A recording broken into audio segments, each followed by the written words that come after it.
그 2025년 그 6월 21일 빅데이터 분석기사 실기 과목이 10회차로 진행이 됐는데, R로 이제 그 문제를 해결하는 방법에 대해서 설명을 드리도록 하겠습니다. 세 가지 유형을 이제 출제가 되죠. 그래서 첫 번째 유형은 데이터의 전처리와 관련되어 있는 문제가 출제가 이제 됐고, 세 가지 문제로. 이 유형인 경우는 그 데이터 분석 모형을 구축하는, 그래서 보통 이제 랜덤 포레스트 기법을 사용을 해서 이번에는 어떤 그 분류 문제가 아니라 회귀 예측 문제가 출제가 돼서 실제값하고 예측값 사이에 그 평균 제곱근 오차 RMS라고 하죠. 요거를 이제 출력하는 문제. 그 다음에 이제 3유형은 그 로지스틱하고 다중선형회귀. 로지스틱에서는 OGB를 계산하는 문제와 뭐 유의 확률 구하는 문제.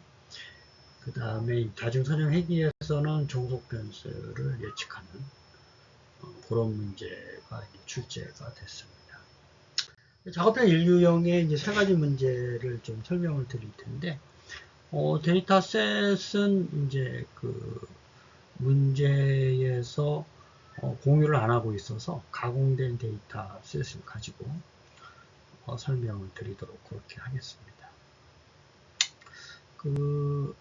뭐 이런 그 어떤 제주제와 서주제별로 뭐 정답 1이면 정답, 뭐 0이면 오답, 뭐 이렇게 돼 있는데, 예를 들면 이제 물리치료사의 의료관계법규, 그 다음에 방사선사의 의료관계법규, 뭐 이런 내용들에 대해서 대주제와 소주제별로 요 정답률, 그러니까 정답 1의 개수죠. 전체 개수분의 1의 개수, 정답률 높은 과목을 먼저 출력하고, 그 다음에 그 각 대주제별로 소주제의 정답률이 세 번째로 높은 거, 간호사의 뭐 성인 간호 쭉 계산을 해서 세 번째로 높은 소주제 과목하고 정답률, 그렇죠? 이거를 이제 출력하는.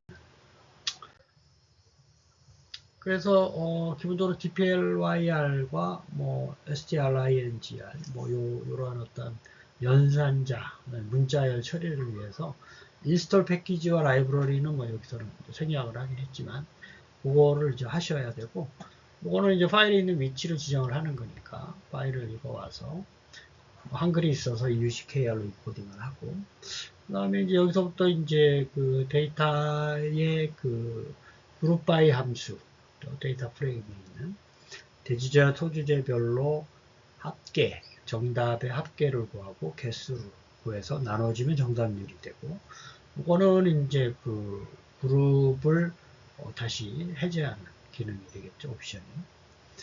그 다음에 이제 여기서 구한 요 AGG 객체를 넘겨서 대주제, 그 다음에 정답률이 높은 순서대로, 그 다음에 소주제, 넘겨진 객체 파일을 받아서 다시 대주제별로 그룹 파일을 하고, 정답률이 똑같은 거는 이제 최대값을 기준으로 해서 정답률이 똑같으면 이제 필터링을 해서 넘겨주고, 다시 이제 그룹을 해제해서 데이터 프레임 구조로 만들고 난 다음에 가장 높은 정답률을 여기서부터 출력을 할 수가 있죠. 대주제, 소주제로.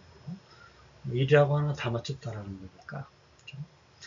그 다음에 마찬가지로 여기서 구한 AGG 파일을 넘겨서 뭐 sorted total, 뭐 사실은 이제 위에 있는 거랑 뭐 똑같은 건데, 그래서 여기서 이제 세 번째 거는 일단 펑션으로 정의를 해놓고, 3개 미만인 경우 과목이, 소주제 과목이라는 경우는 이제 무시를 하고 3가지 이상인 경우에 대해서만 세 번째가 존재하기 때문에, 그래서 정답률이 이제 세 번째에 해당되는 값을 구하고, 각각에 대한 객체에 대해서 제주제별로 소주제의 그 세 번째 값을, 세 번째 정답률을 갖는 거를 이제 구하는 내용이 되겠습니다.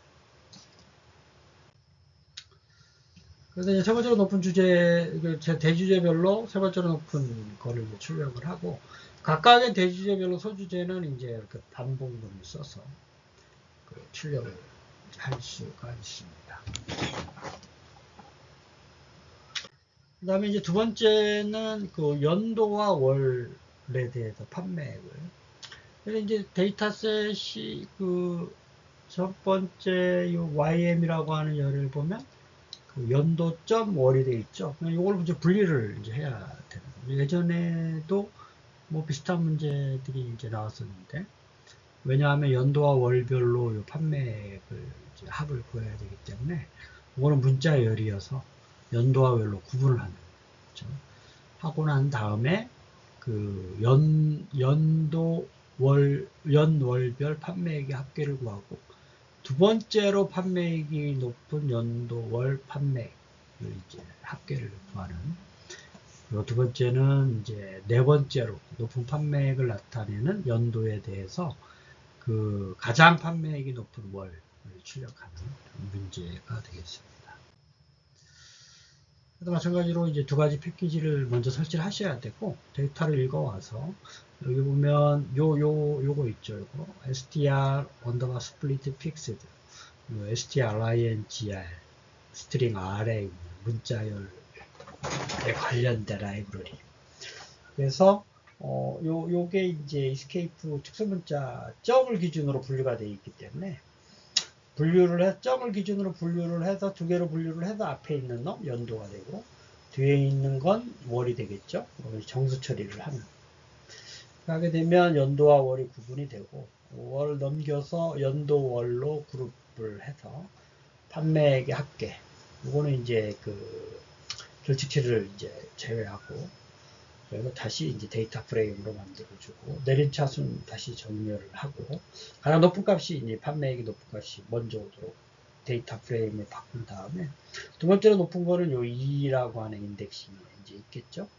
그거를 이제 연도와 월과 판매액 이렇게 구분을 하고, 그 다음 네 번째 거는 여기 4에 해당되는 네 번째 행을 출력을 할 수가 있고, 그 다음에 월별 합계 판매액을 다시 이제 월별로 네 번째 해당되는, 그렇죠?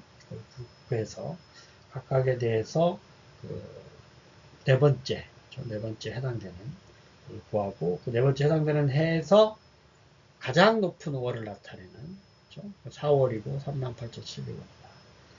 이렇게 확인을 할 수가 있습니다. 그 다음에 작업형 인류형의 그 이제 세 번째 문제는 여태까지와는 좀 다른 유형이 이제 좀 나왔어요. 그래서 이게 뭐냐 하면, 이메일 내용이 이제 스팸이냐 아니냐인데, 이 이메일 내용의 단어의 개수를 먼저 구하고, 그래서 요 이제 단어의 개수, 스팸인 단어의 개수와 스팸이 아닌 단어의 개수, 평균 개수를 구해서 차이를 구하라, 뭐 이런 문제인데, 제가 이제 데이터셋을 이제 다른 사이트에서 가져왔는데, 여기 보면 이제 이런 어떤 특수 문자 같은 게 좀 들어가 있어요. 그래서 이거를 읽어 오려고 하면, 이런 어떤 필터, 파일 인코딩 방법, 이 방법을 좀 써야 됩니다. 그러니까 주어진 데이터셋이 특수 문자가 없는 경우는 뭐 영어로만 돼 있다 그러면 뭐 다른 인코딩 방법을 쓸 수가 있고, 어쨌든 이제 가져와서, 그 다음에 아래서는 요 공백의 그 문자열을 갖는 열을 이제 활용을 안 하기 때문에 얘를 이제 바꿔주는 거예요. 점 텍스트로. 그래서 그 단어의 개수는 여기서 계산을 하는 거죠. 그래서 이제 공백이 사이에 요 단어 A부터 Z까지, 대문자 A부터 Z까지 이상, 한 개 이상 플러스니까.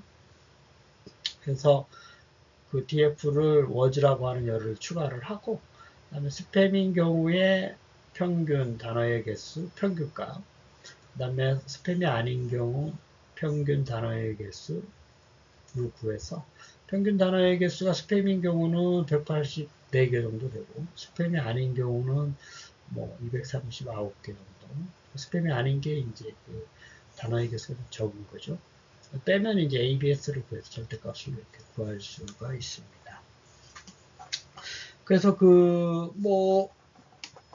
지금 정리를 하면 작업형 인류형에서는 어떤 이제 그룹 바이 함수를 잘 이해를 하고, 여기서는 이제 서머라이즈를 해서 어떤 새로운 객체를 만들고, 뮤추에이트를 해서 새로운 열을 만들고, 그래서 이제 그 데이터셋이 어떤 엑셀 형태의 테이블 형태의 행과 열로 되어 있기 때문에, 문제가 의도하는 문제가 이제 예서 주어진 거를 많이 읽어봐서 뭘 이제 개선하라고 하는 건지에 따라서, 여기서는 약간 좀 조금 문제를 어렵게 좀 표현을 해보긴 했는데, 그래야지 이제 좀 이제 쉬운 문제에 대해서 보다 쉽게 적응을 할 수가 있기 때문에, 어쨌든 여기서 얘기하는 어쨌든 이제 그룹 바이 이런 거 필터, 그 다음에 이런 객체 넘기는 거, DPLYR, 문자 처리하는 거. 이제 요번에는 그 문자를 이제 받아서 문자의 개수를 출력하는 새롭게 좀 했기 때문에, 아래에서도 상당히 많은 그 라이브러리와 뭐 함수들이 있죠. 그래서 이제 너무나 방대하기 때문에 아직도 이제 새로운 문제가 뭘 나올지 모르겠습니다만, 어떤 10회차에서는 문자열을 분리해서 단어의 개수를 구할 수 있죠. 사실은 이제 텍스트 마이닝이라고 하는 기법에서 기본적으로 좀 활용이 되는 그건데, 이제 토커나이제이션, 코퍼스 뭐 이런 얘기들도 좀 이제 있고, 그런 것까지는 뭐 요구하지는 않더라도 기본적으로 단어를 분리하는 개념이라든지, 기본적으로 파이서 저 R에서의 그 반복문 쓰는 거라든지 펑션문 쓰는 거, 이런 거를 종합적으로 좀 이해를 해서 코드를 좀 보고 연습을 하면 좋겠습니다. 이상으로 작업형 인류형에 대해서 설명을 마치겠습니다. 고맙습니다.